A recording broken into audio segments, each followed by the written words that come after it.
Coming up on tonight's programme, weight loss in a pill. From today, Wegovy is available in tablet form from private pharmacies. So is this the obesity breakthrough Scotland needs? Also tonight, new taxes for those in the most expensive homes in Scotland. And the Commonwealth Games are coming to town. We have a look at what to expect. We'll also have all the sport with Lewis. What have you got for us tonight? Well, Laura, Scotland's win over Argentina in the Nations Championship lifts them to 5th in the World Rugby rankings. Hello, I'm Laura Goodwin. Welcome to the News at 7.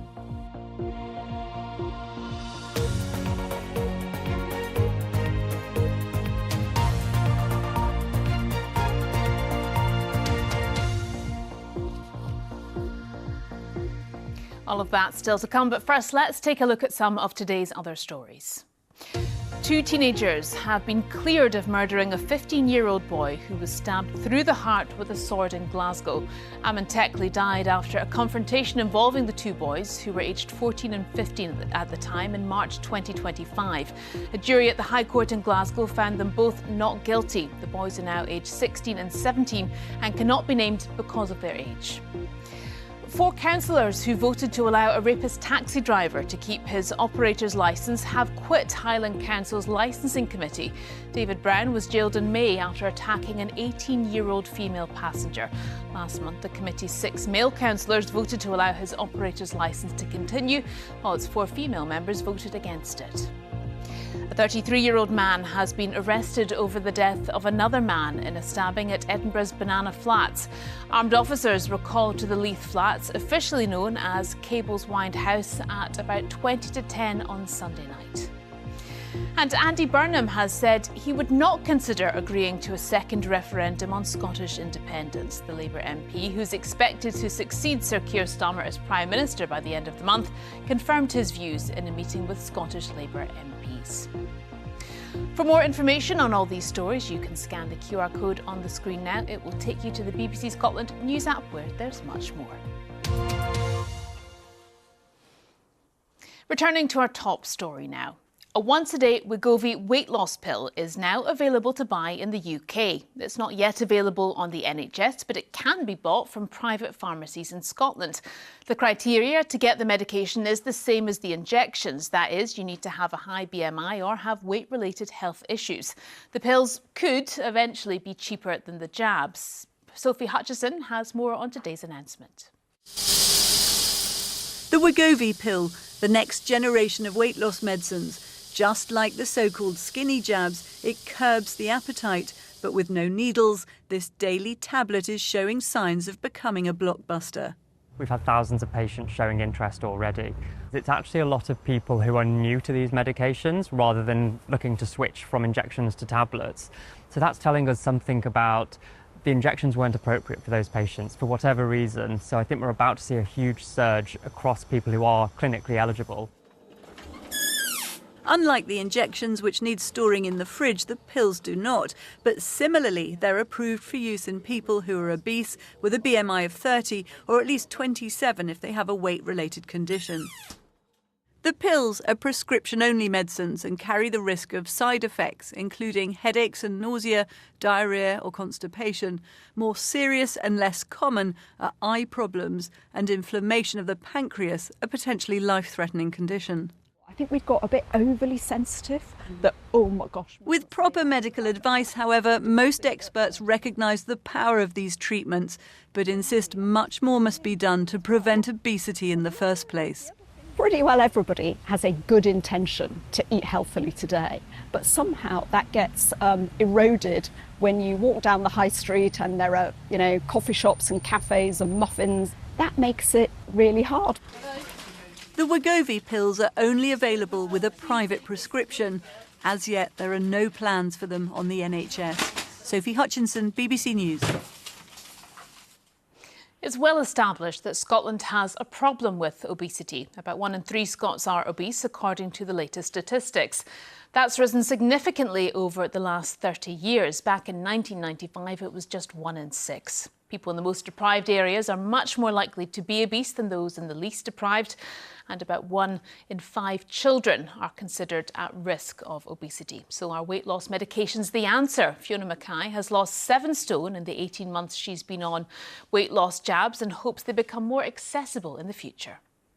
I was approaching 60 when I first thought about it, and in the way these things come to you, arthritis, knee pain, carrying too much weight doesn't help with any of these conditions, and I felt I had to really do something drastic to get myself healthy for the next decade. Everyone's an individual. You can't see how the drug is going to behave until you try it and how you're going to feel.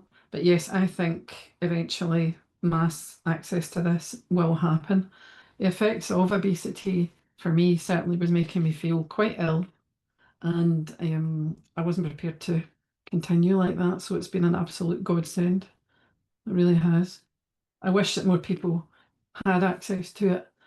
I know diabetics have had it for a long time and it's been known about for a long time, but now that it's available to purchase, I think everyone should consider investing in themselves, and helping the NHS in the future by taking themselves off risk registers for disease associated with obesity in the future, and their future lives be healthier, and you'll see the rate of chronic disease dropping, I would hope, over a period of time.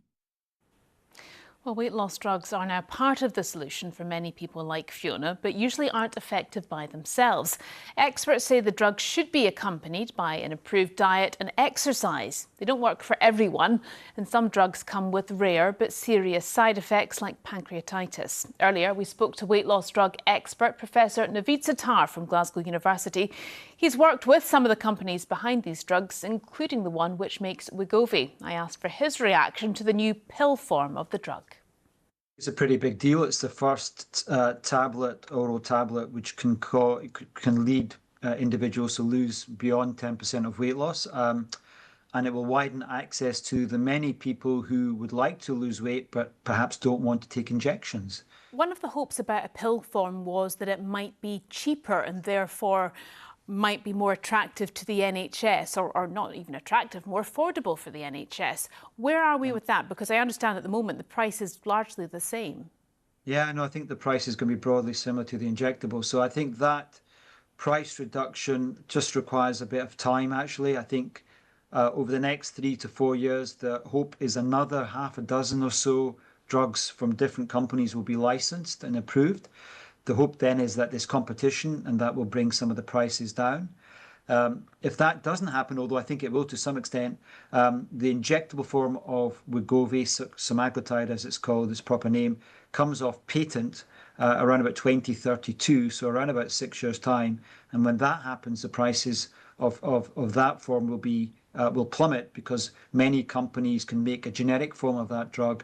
We already are hearing that in India, where the drug has come off patent, the prices are down to allegedly $20 a month, much cheaper than the round about £100 to £200 a month that people are having to pay at this moment. And where do you see use of this drug going? Because, you know, we didn't have injections a few years ago. Now here we are, a pill, prices are coming down. Could you see this being used by a wider proportion of people as perhaps a preventative medication for putting on weight? Oh, absolutely. I think if we step back, and we have to recognise that obesity is not a choice for individuals. It's not necessarily, or it's minimally about willpower. It's mostly about the environment.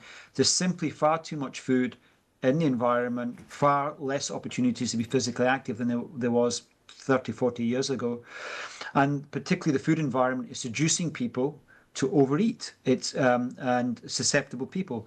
And therefore, these drugs provide a kind of chemical barrier to the environment, allows people to have less food noise, to eat less calories, to be lighter than they are, to have less development of future disease, perhaps recovery of current diseases that they may have, and also to feel and look better and be able to move more. And the overwhelming evidence is that it's benefiting many people in those ways, and that the benefits substantially outweigh current evidence of harms. I have heard anecdotally of people in America using microdoses of this, people who are not overweight, to help them control cravings.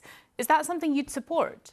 If it's taken within license, then I actually frankly don't care how people take it, as long as they're feeling well and they're managing to be a lower weight than they would be otherwise, and they're feeling happy with their body image and their movability. The reason I ask is, and someone gave quite a good analogy today, that we brought in vapes to help people get off cigarettes, and then people stayed on vapes. I'm just wondering, where does this take us as a society? Do we, put it in the water? Does it become something that becomes something that we take like a vitamin in Scotland? I'm curious to know where you think it might be going.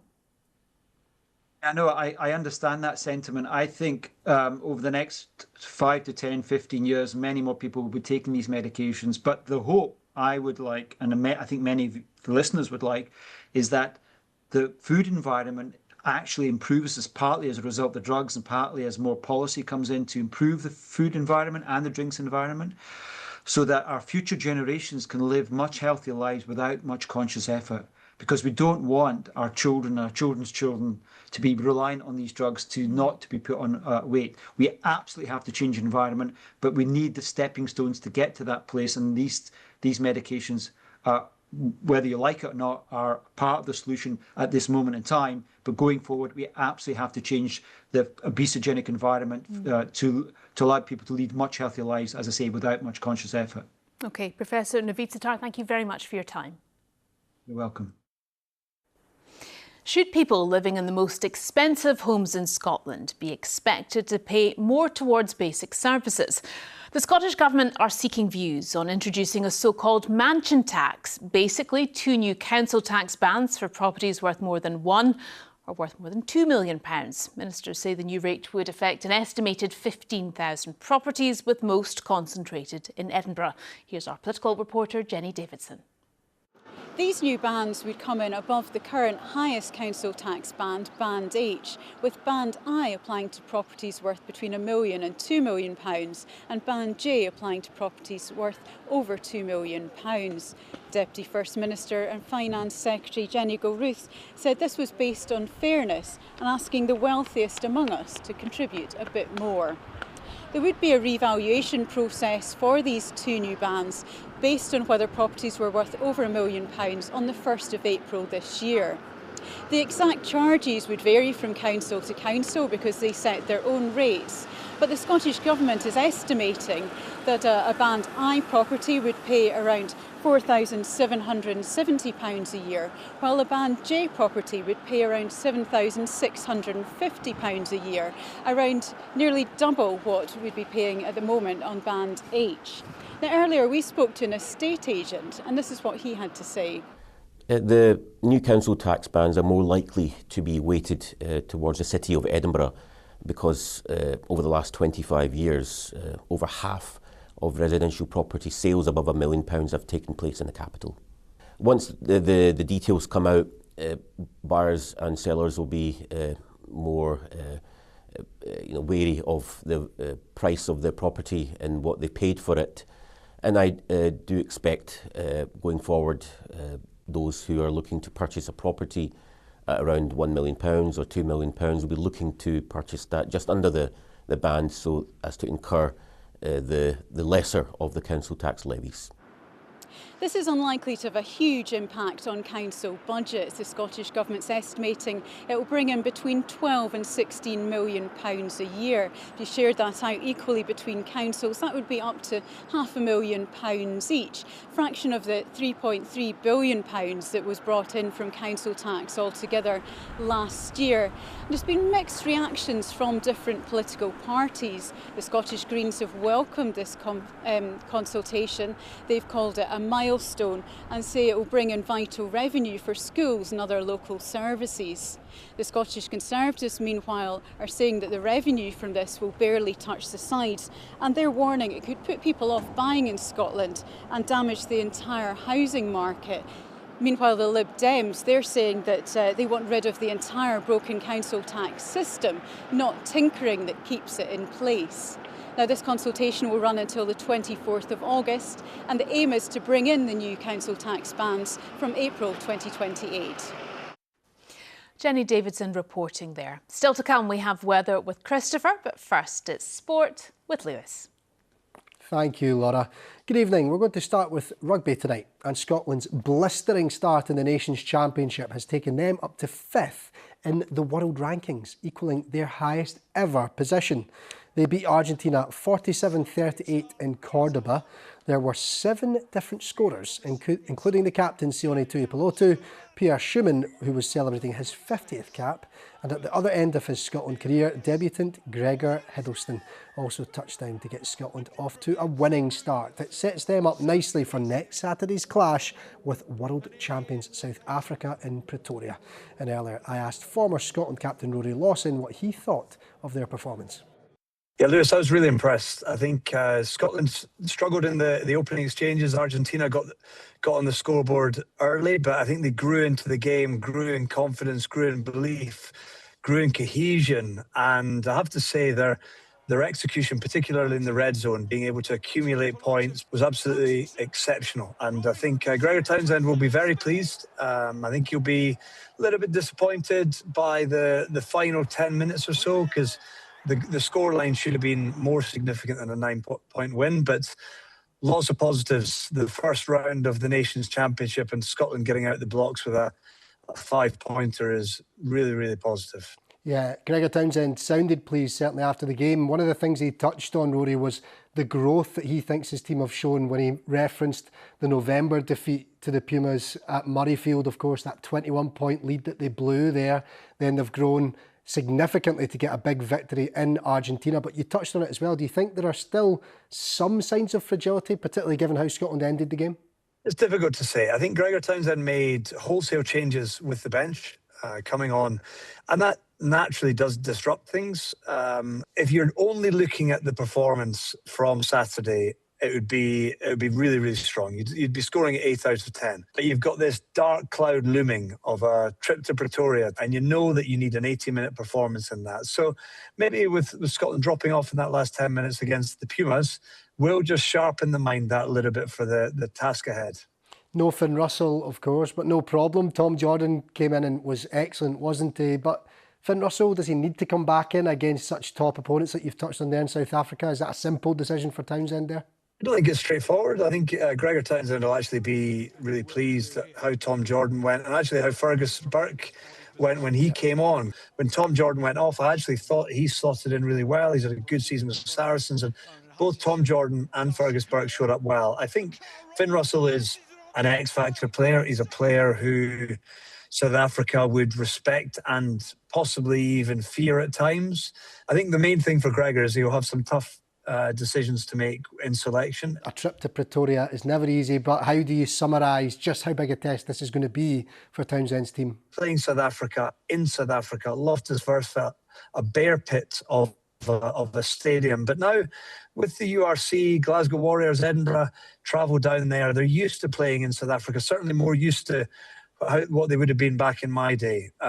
So I think they won't go down there with fear. They'll go down there with respect and a huge awareness around the size of the challenge that they face, going to the back-to-back world champions, arguably the best team that there has ever been.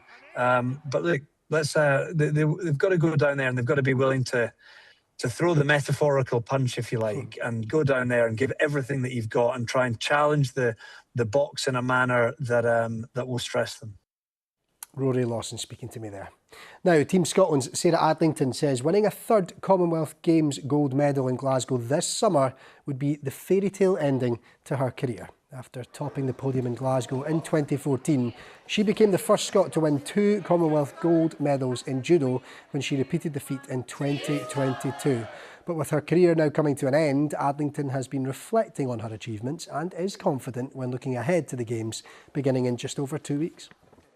Got with a bang, that is the fairy tale ending. Stood on top of the podium, Flower of Scotland, done. That's the dream. Like, everyone wants to compete well and everyone wants to win, but I think we learned too late to enjoy the ride as well, and I think that would be my main piece of advice, is to enjoy it. Every time you get to come and represent Team Scotland is special, and yeah, this being my last one, I'm just trying to enjoy it as much as possible.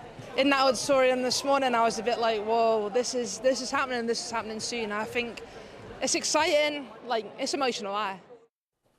And there's more for you on the BBC Sports Scotland website, including a feature on the man who could play a pivotal part in tonight's World Cup match, Portugal's Scottish set-piece coach, Austin McPhee. That is quite the story, Laura, but what a game that's going to be. Portugal-Spain, so I know exactly what I'm doing after this. Yes, it's all getting a bit tasty, isn't it? It is, it's getting to the kind of business end now, but that's when we have days with no football coming up soon. And you wouldn't want to make a prediction of the overall winner, would you, Lewis? I'll go France. France, interesting. Okay, there we go, Lewis. What about you? I'm wondering whether Norway might pull something out. I don't know. There we go. Okay. We'll see. Cheers, Laura. Well, we are currently spoiled for choice with sport on TV, with the World Cup and Wimbledon currently underway. But if you are worried about what to watch when it all comes to an end, fear not, because as Lewis was telling us, the Commonwealth Games start in a couple of weeks. It's being held in Glasgow and will be broadcast on the BBC Alpha channel. Ben Phillip went to see how preparations are going. Glasgow is one of the greatest event cities on earth, so having fantastic facilities like the Hydro here, the Armadillo, but also Scotstoun Stadium, Tollcross International Swimming Centre, there really isn't a better place on earth to put on a global sporting event than Glasgow. Talk me through what is happening at the moment at this stage of the organisation. Testing for the opening ceremony, so there's lots of dancing happening in secret, but also ticket sales are in their final stages, so lots going on in all different parts of the organisation, and we've had our first few volunteers on shift welcoming people to their experience of Glasgow. I've been out in the city centre of Glasgow this morning, speaking to people about how excited they are about the event coming back to Glasgow. I have to admit, quite a common theme has been they weren't aware that the Games were coming back to Glasgow and they weren't that excited. How concerning, I suppose, is that, given the Games are in 17 days' time? As you walk through the city centre, you'll see some incredible lamppost banners bringing together the life of the Games. What I would say is volunteers are ready to host. There's many people who bought tickets for the Games. There's hundreds of community projects happening right across the city. So the anticipation is building, but it's always the case. In the final weeks as you lead up to the event, it's not until the first medal is won that everybody fully clocks on and gets excited for the competition. Is it not a worry, though, I suppose, given the success of the 2014 Games, that some people don't even know these 2026 Games are happening?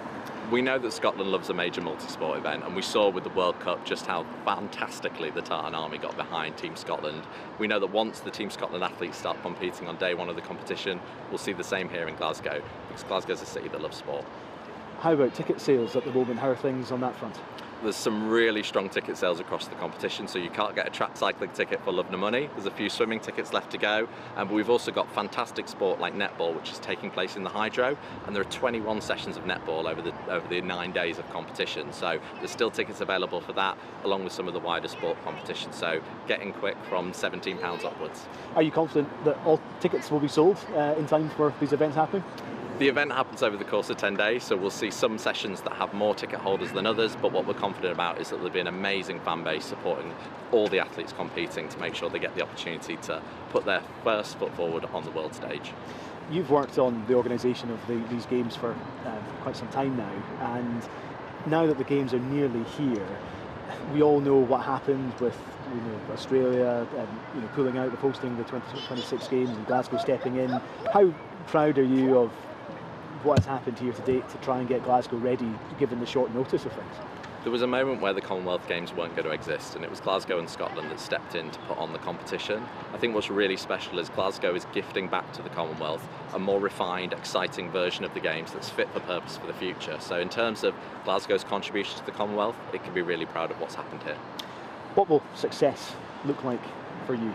Success over those 11 days is amazing volunteers having wonderful experiences, spectators and families enjoying the sport on the field of play, the Kelvin Grove Free Live site alive and active with people taking part in participatory sports, with just the great vibes of Glasgow.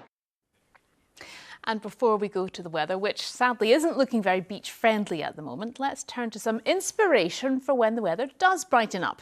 Hargabos Beach on the Isle of Harris has been crowned Scotland's Beach of the Year. 8 of the entries in the Times and Sunday Times 50 Best UK Beaches guide are here in Scotland. And earlier I heard what else it had to offer. it is always really wonderful when any of our beaches get recognised. As I say, across the Outer Hebrides, there is so many beaches, and with this positive accolade, there is other positive parts of it. I always say that our beaches are the tip of the iceberg if you were coming to the Outer Hebrides and the Isle of Paris. So you come for the beach, but you stay for our people, our culture, our Gaelic language, how close we are to nature, to history and things like that. So definitely does have some positive attributes to it as well. And then also with a beach like Horgabos, there's a campsite right on site there as well. So it is the best way to really get around and experience if you are in a motorhome or camping as well.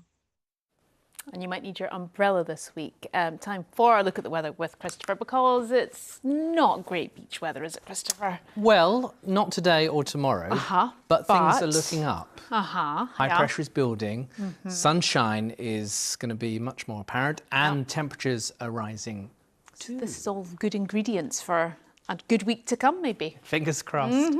But you're right, lots of cloud around today. Some lovely pictures, as ever, from our weather watchers. Some bright pink flowers there, just brightening up those rather leaden skies in Clackmannanshire. And same too across parts of the North West Highlands. Shetland had some sunshine today, actually.